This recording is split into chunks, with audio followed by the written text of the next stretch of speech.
Hello, നമസ്കാരം. എൻ്റെ പേര് പ്രേംകുമാർ. ഞാൻ ഈ വീഡിയോ ചെയ്യുന്നത് മസ്കറ്റിൽ നിന്നാണ്. ചെയ്യാൻ തന്നെ കാരണം, കഴിഞ്ഞ ദിവസം TV ചാനലിൽ ഒരു ചർച്ചയിൽ ശ്രീകുമാർ എന്ന കോൺഗ്രസ് പത്രപ്രവർത്തകൻ ചർച്ചയിൽ പറയുന്നത് ഒരു വിഷയമായിട്ട് തോന്നിയതുകൊണ്ടാണ്. ഇവിടുത്തെ യൂത്ത് കോൺഗ്രസ്സുകാരെ CPMനും DYFIക്കും ഭയമാണെന്നും ആ ഭയം കൊണ്ടാണ് അവർ ഈ തരം ബഹളങ്ങൾ ഉണ്ടാക്കുന്നതെന്നും. ആരാണ് ബഹളങ്ങൾ ഉണ്ടാക്കണത്? ഇപ്പം തെരുവിൽ വെറുതെ കിടന്ന് കുരക്കണ് യൂത്ത് കോൺഗ്രസ്സുകാർ മാത്രമാണ്. യൂത്ത് കോൺഗ്രസ് എന്ന് പറഞ്ഞാൽ എന്താണ്? നിങ്ങൾ യൂത്ത് കോൺഗ്രസിൻ്റെ ഭാരവാഹികളെ എടുക്കുമ്പോൾ തന്നെ നിങ്ങൾ ആദ്യം തേടുന്നത് എന്തായിരിക്കും? അവർക്ക് അഴിമതി നടത്താൻ ഫണ്ട് തട്ടിപ്പ് നടത്തിയിട്ടുണ്ട്. ഇപ്പോൾ തന്നെ വന്നേക്കണ പ്രസിഡൻറ്റ് 18 ലക്ഷം രൂപ അഴിമതി തട്ടിപ്പ് നടത്തിയെന്ന് തൃശ്ശൂർ DCC അംഗങ്ങൾ തന്നെ പറയുന്നു. അതേപോലെ മുൻ പ്രസിഡൻറ്റിന് ഉണ്ടായ ക്വാളിറ്റി ഉണ്ടായിരുന്നു. വ്യാജ തിരിച്ചൽ കാർഡ്, പെൺവാണിഭം, ഗർഭം കലക്കി, ഇതൊക്കെയാണ് നിങ്ങൾ യോഗ്യതയായിട്ട് കാണുന്നത്. ആ യൂത്ത് കോൺഗ്രസിനെ DYFIക്കാരായ CPMകാരെ ചെറുതായിട്ടെങ്കിലും ഭയക്കുമെന്ന് തോന്നുന്നുണ്ടോ? ശ്രീകുമാറിന് തീരെ ബോധമില്ലാത്ത രീതിയിൽ തള്ളുമ്പോൾ ഒരു മയമൊക്കെ വേണ്ടേ ശ്രീകുമാറേട്ട? പണ്ട് നേരത്തെ ഒരു ചർച്ചയിൽ ശ്രീകുമാറേട്ടൻ പ്രേംകുമാറായിട്ട് ഒരു ഇതിൽ ചർച്ച വന്നപ്പോഴത്തേക്കും പറഞ്ഞ് അയാളെന്നെ വ്യക്തിപരമായിട്ട് അധിക്ഷേപിക്കുന്നു, അത് ചാനലുകാർ നിർത്തിക്കണം എന്നൊക്കെ പറഞ്ഞ് ഇടിയുന്നോലോളിയും കരച്ചിലൊക്കെ ഉണ്ടായി. അന്നേ എല്ലാവർക്കും മനസ്സിലായ താങ്കൾ വെറും ഒരു പുഴുവാണ്. ചൊറിയൻ പുഴു എന്ന് പറഞ്ഞില്ലേ, വെറും ചൊറിഞ്ഞു കൊണ്ടിരിക്കണ മാത്രം ഒരു പുഴു. അല്ലെങ്കിൽ താങ്കൾക്ക് ഒരു സ്റ്റാൻഡേർഡും ഇല്ല. ഈ കോൺഗ്രസ്സിന് വേണ്ടി വെറുതെ വിളിക്കാൻ കുറച്ച് ആളുകൾ വരുന്നതിൽ പ്രധാനിയാണ് ശ്രീകുമാർ. അപ്പോൾ പറയാമല്ല, ഞാൻ കോൺഗ്രസ്സുകാരനും അല്ല, പത്രപ്രവർത്തകനാണ്. ഞാൻ കോൺഗ്രസിൻ്റെ ഒരു അനുഭാവി മാത്രം എന്ന് പറഞ്ഞുകൊണ്ട് തള്ളുമ്പോഴത്തേക്കും എല്ലാവർക്കും മനസ്സിലാവും, കേരളത്തിലെ ജനങ്ങൾക്കൊക്കെ ബോധ്യമുണ്ട് താൻ എത്തരം കോൺഗ്രസ്സുകാരനാണെന്ന്. പിന്നെ സ്വയം ഒന്ന് അന്വേഷിച്ച് നോക്ക്. ശ്രീകുമാറേട്ടനോട് 2-3 കാര്യങ്ങൾ പറഞ്ഞു തരാം. കേരളത്തിൽ ഈ എത്ര വാർഡുകളുണ്ടോ ആ വാർഡിൽ എത്ര ബൂത്ത് കമ്മിറ്റി അംഗങ്ങളുണ്ട് യൂത്ത് കോൺഗ്രസ്സിന്? ഒന്ന് പറയാൻ പറ്റുമോ? കാരണം അതിൻ്റെ ഏറ്റവും വലിയ ഉദാഹരണമാണ് നിങ്ങൾ വയനാട് വീട് വെച്ച് കൊടുക്കാമെന്ന് പറഞ്ഞ് ഫണ്ട് വീര് നടത്തിയപ്പോൾ നിങ്ങൾക്ക് ആകെ കിട്ടിയത് 89 ലക്ഷം രൂപയാണെന്നാണ് മുൻ വ്യാജ പ്രസിഡൻറ്റ് പറഞ്ഞത്. അപ്പം തന്നെ അറിയാം നിങ്ങളുടെ ക്വാളിറ്റി എന്താണ്. കേരളത്തിലെ ജനങ്ങൾ നിങ്ങൾ ഏത് വിധത്തിലാണ് കാണുന്നത്. നിങ്ങൾ സ്വയം പറഞ്ഞാൽ, ഞങ്ങളാരും പറഞ്ഞതല്ല, LDFകാരോ അല്ലെങ്കിൽ മറ്റു രാഷ്ട്രീയ പാർട്ടിക്കാരെ പറഞ്ഞല്ല, നിങ്ങൾ തന്നെ പറഞ്ഞു ആകെ 89 ലക്ഷം കിട്ടിയുള്ളെന്ന്. അപ്പം തന്നെ നിങ്ങളുടെ ക്വാളിറ്റി എന്തോരമുണ്ട്. നിങ്ങൾ വന്നാൽ തന്നെ ആളുകൾക്ക് ഭയമാണ്. കാരണം നിങ്ങളുടെ ക്വാളിറ്റി എന്ന് പറഞ്ഞാൽ തട്ടിപ്പ് നടത്താനും പെണ്ണ് പിടിക്കാനും വ്യാജനും ആയിരിക്കണം. പറ്റിയ ഒരു ഗർഭവും കൂടി കലക്കി കൊടുത്താൽ ഏറ്റവും നല്ല അന്തസ്സായ ഒരു നേതാവാകാൻ സാധിക്കുമെന്നാണ് നിങ്ങളെല്ലാവരെയും ബോധ്യപ്പെടുത്തി കൊടുക്കുന്നത്. അതുകൊണ്ട് ഞങ്ങൾക്കത് തീർച്ചയായിട്ടും മനസ്സിലായി.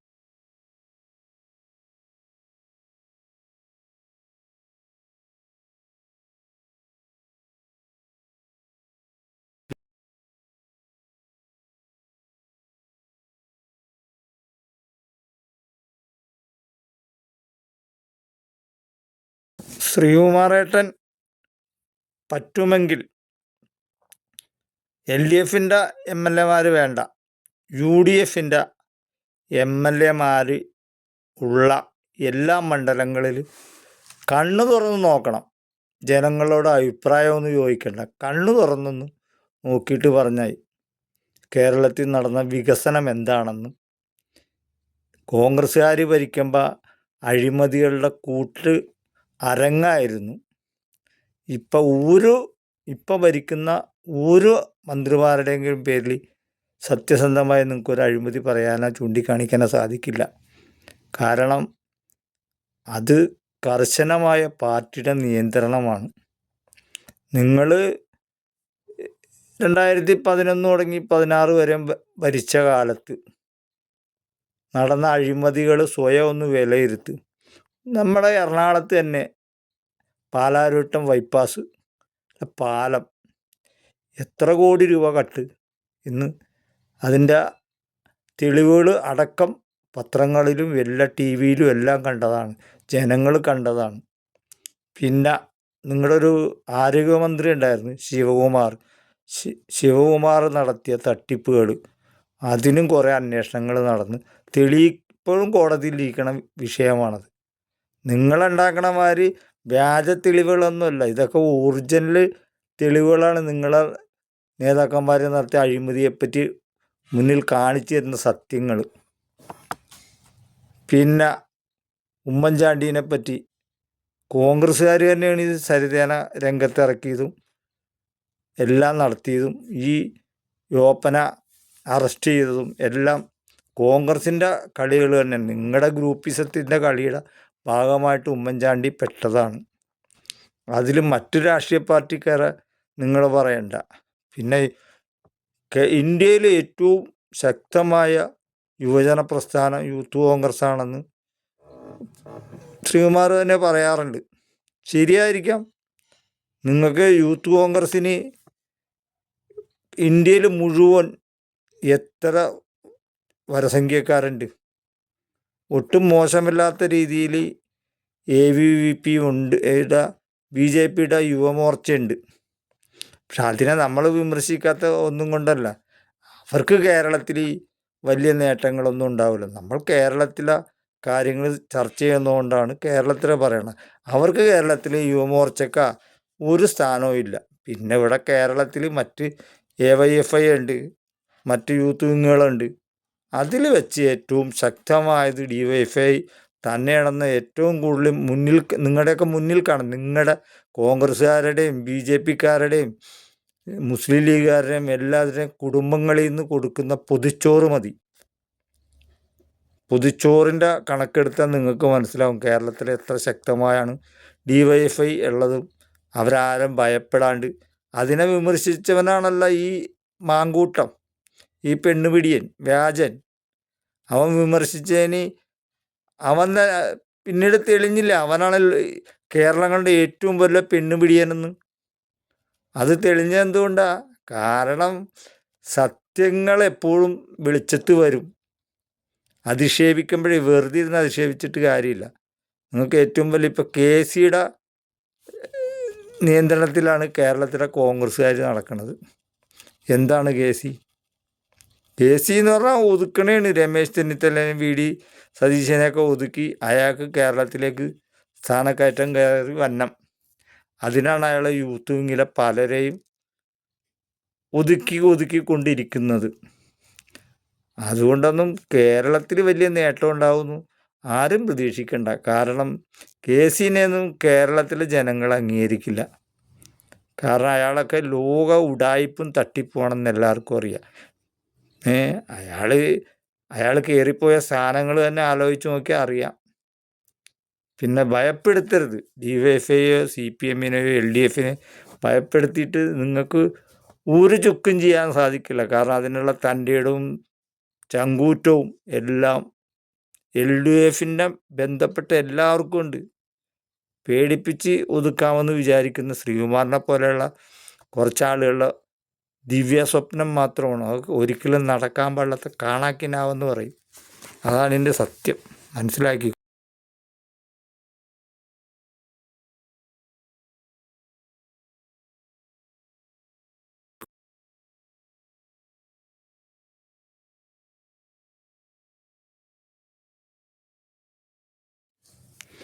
കേരള ജനതക്കറിയാം ഈ ഇടതുപക്ഷത്തിൻ്റെ വികസനം എന്താണ്.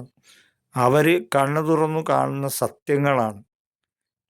നിങ്ങൾ എടുത്തു പറയുന്ന കുറച്ച് കാര്യങ്ങൾ ഞാൻ പറയാം. ഒന്ന്, K-ഫോൺ നമ്മുടെ മുമ്പിലുള്ള സത്യമാണ്. നാഷണൽ ഹൈവേ 66 തിരുവനന്തപുരം മുതൽ കാസർഗോഡ് വരെ, തീരദേശ റോഡ്, മലയോര റോഡ്, ഇതെല്ലാം കണ്ണു തുറന്ന് എല്ലാവരുടെ മുമ്പിൽ കാണുന്ന സത്യങ്ങളാണ്. പിന്നെ വികസനം എന്ന് പറയുമ്പോൾ എല്ലാ തരത്തിലുള്ള വികസനവും ഉണ്ട്. നമ്മളെ ഏറ്റവും ഉദാഹരണം ഓരോരുത്തരുടെയും മണ്ഡലത്തിലെ വിദ്യാലയങ്ങൾ പോയി പരിശോധിച്ച് നോക്ക്. ശ്രീകുമാർ അല്ലെങ്കിൽ കോൺഗ്രസിൻ്റെ മറ്റാളുകൾ സത്യം പറയണം. സത്യം നിങ്ങൾക്ക് പറയാൻ സാധിക്കില്ല. പറഞ്ഞാൽ നിങ്ങളുടെ ആകെ ചങ്ക് പൊളിഞ്ഞു പോവും. കാരണം ഓരോ വിദ്യാലയങ്ങളിലും വന്നേക്കണ വികസനം, മാറ്റങ്ങൾ, സമയക്രമങ്ങൾ, പുരോഗതി എല്ലാം നമ്മുടെ മുമ്പിലുള്ളതാണ്. അതിൽ കേരളത്തിലെ വിദ്യാഭ്യാസ വകുപ്പിനെ അഭിനന്ദിച്ചേ പറ്റൂ. പിന്നെ വേറൊരു ഡിപ്പാർട്ട്മെൻറ്റാണ് ആരോഗ്യ വകുപ്പ്. എന്തിനാ അധികം പറയുന്നത്? ഈ അടുത്ത കാലത്ത് സാഹചര്യം എന്തു ആയിക്കോട്ടെ, ഈ അടുത്ത കാലത്ത് ഓർഡറായ കാസർഗോഡ് മെഡിക്കൽ കോളേജിനും വയനാട് മെഡിക്കൽ കോളേജിനും വേണ്ടി കേരളത്തിലെ ആരോഗ്യവകുപ്പ് അതേപോലെ പ്രയത്നിച്ചിട്ടുണ്ട്. അതുകൊണ്ടാണ് ഈ അനുവാദം കിട്ടുന്നത്. ഓരോ ചെറിയ ചെറിയ ആശുപത്രികളും, പിന്നെ എൻ്റെ വീടിൻ്റെ അടുത്തൊരു ചെറിയ ക്ലിനിക്ക് ഉണ്ടായിരുന്നു ആരോഗ്യവകുപ്പിൻ്റെ. ആ ക്ലിനിക്കൊക്കെ ഒന്ന് വന്ന് കാണും. അത് ജനങ്ങളുടെ മുമ്പിലുള്ള സത്യങ്ങളാണ്. അവിടെ ഗവൺമെൻറ് ആശുപത്രികൾ, ഓരോ ഗവൺമെൻറ് ആശുപത്രികളും മെഡിക്കൽ കോളേജിൽ പോയി ചെക്ക് ചെയ്യും. അവിടെ ജനങ്ങൾ അതുമാത്രം ആളുകളാണ് വന്ന് ക്യൂ നിന്ന് മരുന്ന് മേടിച്ച് പോകുന്നത്. തിരക്കാണ്. അതേപോലെ ഒരു 10 കൊല്ലം മുമ്പ് ഏതെങ്കിലും ജനറൽ ആശുപത്രിയിൽ ഒരു നേരം ചെന്നാൽ 15 പേരെ കാണാൻ പറ്റില്ലായിരുന്നു. ഇപ്പോൾ ഓരോ ആശുപത്രിയിലും ക്യൂ രാവിലെ തുടങ്ങി നൂറുകണക്കിന് ആളുകളുടെ ക്യൂ ആണ്. എല്ലാവരും പരിശോധിച്ച് മരുന്ന് കൊടുത്താണ് അവർ വിടുന്നത്. അവരെ പെരുമാറ്റത്തിൽ തന്നെ മാറ്റങ്ങൾ വന്ന്, നേഴ്സുമാരായാലും ഡോക്ടേഴ്സായാലും ഡ്യൂട്ടി ടൈമിന് തന്നെ വ്യത്യാസങ്ങൾ വരുത്തി. വൈകുന്നേരം വരെ എല്ലാ ആശുപത്രികളിലും ഡോക്ടേഴ്സ് ഉണ്ട്. അതൊക്കെയാണ് വികസനം എന്ന് പറഞ്ഞാൽ. അതാണ് ജനങ്ങൾക്ക് വേണ്ടി ചെയ്യുന്നതാണ് വികസനം. വിദ്യാഭ്യാസം, ആരോഗ്യം, തൊഴിൽ മേഖല തന്നെ എടുത്തു നോക്ക്. തൊഴിൽ മേഖലയിൽ എന്തെല്ലാം മാറ്റങ്ങൾ വന്നിട്ടുണ്ട്. ഇപ്പം നമ്മുടെ കൺമുന്നിൽ കാണാമല്ലോ. ഓരോ തൊഴിൽ മേഖലയിലും വികസനങ്ങൾ വളരെയധികം. സാമ്പത്തിക ഉയർച്ച ഉണ്ടായി കേരളത്തിന്. അതെന്തുകൊണ്ടാണ്? ഈ ഭരണത്തിലെ ഇച്ഛാശക്തിയുള്ള മന്ത്രിമാരും അത് നയിക്കാൻ അതിശക്തമാനായിട്ടുള്ള ഒരു ക്യാപ്റ്റനും ഉണ്ടായതുകൊണ്ടാണ്. അത് ഇടതുപക്ഷത്തിനെ അത് സാധിക്കൂ. കോൺഗ്രസ് വന്നു കഴിഞ്ഞാൽ 100 വഴിക്കാണ്. ഓരോ മന്ത്രിമാർ ഓരോന്നിൽ കൈയിട്ട് വരും. കാരണം ഏറ്റവും ഉദാഹരണങ്ങളാണ് നിങ്ങളെ കഴിഞ്ഞ മന്ത്രിസഭയിൽ ബാർക്കോഴ അഴിമതി എടുത്ത് ജനങ്ങളെല്ലാം എടുത്ത് അലക്കിയില്ലേ. ശിവകുമാറിൻ്റെ ആരോഗ്യത്തിനെ അലക്കി. റോഡ് പണിയുടെ, പാലം പണിയുടെ അഴിമതി. പിന്നെ നിങ്ങൾ തന്നെ ഉണ്ടാക്കിയ മറ്റേ സരിത കേസ്, അത് കോൺഗ്രസ്സുകാർ തന്നെ പൊക്കിക്കൊണ്ടുവന്നാണ്, മറ്റുള്ളവരല്ല. നിങ്ങളുടെ രാഷ്ട്രീയ പോരാട്ടത്തിൻ്റെ ഭാഗമാണത്. നിങ്ങൾ തന്നെ ദൃഷ്ടിച്ചെടുത്ത ഇത്. പിന്നെ ഇപ്പം നിങ്ങൾക്ക് കാണാൻ സാധിക്കുന്ന ഓരോ ഫോണെന്ന് പറഞ്ഞത് നിങ്ങൾ നടക്കില്ലെന്ന് പറഞ്ഞത് നടന്ന്. ഈ പിന്നെ തുരങ്കം, ഇപ്പോൾ വയനാട്ടിലേക്കുള്ള തുരങ്കം ഒരു കാരണവശാലും ഞങ്ങൾ നടത്താൻ അനുവദിക്കില്ലെന്ന് സതീശൻ പത്രസമ്മേളനത്തിൽ കാര്യമായിട്ട് വിമർശിക്കണതൊക്കെ കേട്ട്. ഇപ്പം എന്തായി? അതിൻ്റെ വർക്കുകൾ നടന്നുകൊണ്ടിരിക്കുന്നു. അപ്പോൾ അതിനെ തടുക്കാൻ പറ്റില്ല. എന്ത് വികസനം വന്നാലും ഞാൻ തടുക്കും ഞങ്ങൾ തടുക്കും എന്ന് പറയണ വി ഡി സതീശൻ ഒരു 2-3 മാസം കഴിയുമ്പോൾ വെറും പുഴുവായിട്ട് എവിടെയെങ്കിലും വലിച്ചെറിയും. അത്രേ ഉണ്ടാവുള്ളൂ. അയാൾക്കൊരു കഴിവില്ല. കഴിഞ്ഞ മന്ത്രിസഭയുടെ കാലത്ത് രമേശ് തന്നെ ഇല്ല. ആ 5 കൊല്ലം കഴിഞ്ഞപ്പോൾ അയാളെ എടുത്ത് അവർ കളഞ്ഞു. അതേപോലെ തന്നെയാണ് ഈ പ്രാവശ്യം വി ഡി സതീശനും. അത്രേ ഉണ്ടാവുള്ളൂ. വീണ്ടും ഇവർ തന്നെ ഭരണത്തിൽ വരും. ഒരു തർക്കവും നിങ്ങൾക്ക് വേണ്ട. സംശയമുണ്ടെങ്കിൽ നേരെ കാണാമല്ലോ. 5-6 മാസം മതിയല്ല.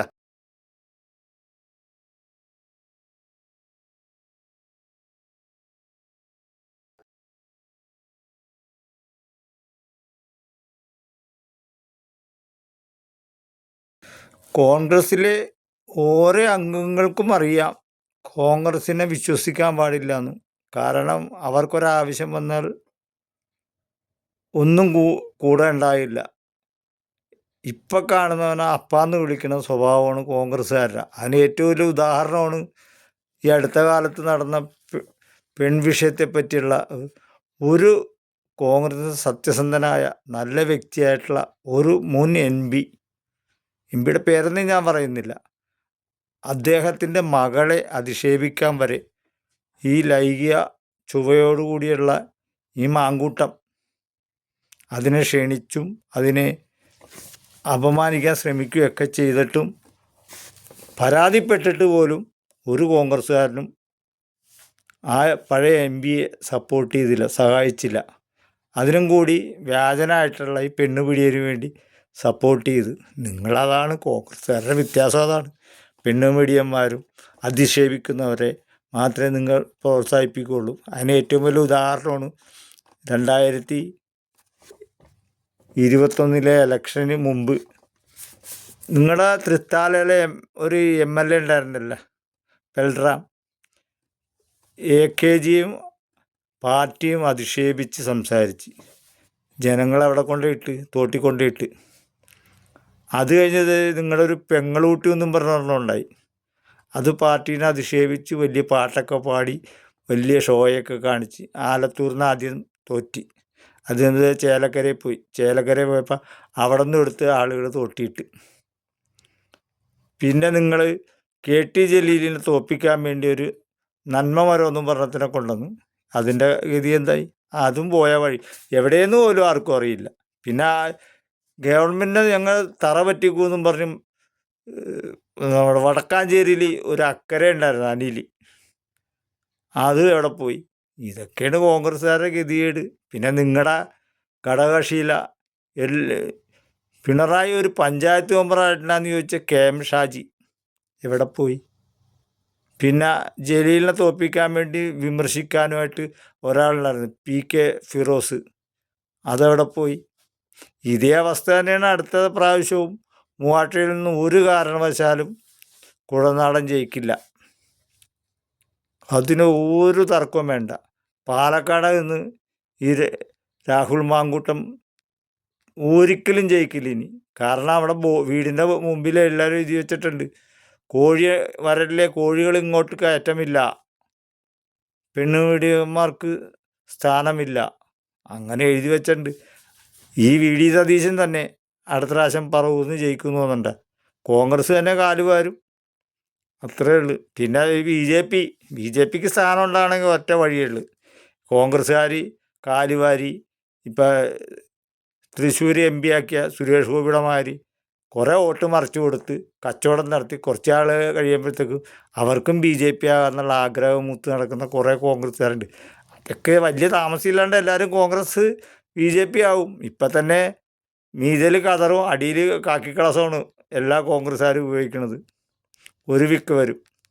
ഇപ്പം നേരത്തെ ഈ സതീശന് എന്നാണ് മീതല കാവി മുണ്ടും കാവി ഷർട്ടും കതറിൻ്റെ മുണ്ടും കതറിൻ്റെ ഷർട്ടും ഒക്കെ എടുത്ത് വലിച്ചെറിഞ്ഞ് കാവി നെക്കറിട്ട് പോകണമെന്നറിയില്ല. വലിയ താമസം ഉണ്ടാവില്ല. ഈ രമേശൊക്കെ അങ്ങനെ പോകാൻ റെഡിയായിക്കണേണ്. ശശി തരൂർ, നിങ്ങളുടെ അധോഗതി ഇതാണ്. നിങ്ങൾ കാലപ്പഴക്കമില്ലാണ്ട് എല്ലാവരും BJP ആവും.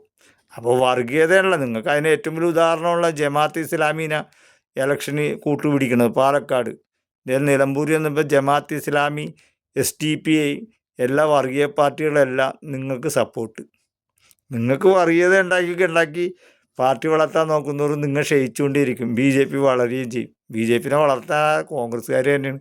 കോൺഗ്രസ് തന്നെ നാളെ കാല് മാറി അതിലേക്ക് ചെല്ലും. ഇവിടെ ഒരു കാലത്തും വർഗീയ ശക്തി ഒരു സ്ഥാനം ഉണ്ടാവില്ല, ഇടതുപക്ഷം ഉള്ള കാലം വരെ. അതുകൊണ്ട് ധൈര്യമായിട്ടും അടുത്ത ഇലക്ഷന് LDF തന്നെ ഭരണത്തിൽ വരും. ഒരു തർക്കവും വേണ്ട. ജനങ്ങളുടെ മുമ്പിൽ കാണുന്ന സത്യങ്ങളെ ജനങ്ങൾ മറക്കില്ല. അവർക്ക് കണ്ണു തുറന്ന് കാണാം, അവർ കാണുന്നുണ്ട്. അടുത്ത തെരഞ്ഞെടുപ്പിലും ഇടതുപക്ഷം തന്നെ നല്ല ഭൂരിപക്ഷത്തോട് ജയിക്കും. അത് ഉറപ്പായിട്ടുള്ള കാര്യമാണ്. കണ്ടു കാണാം.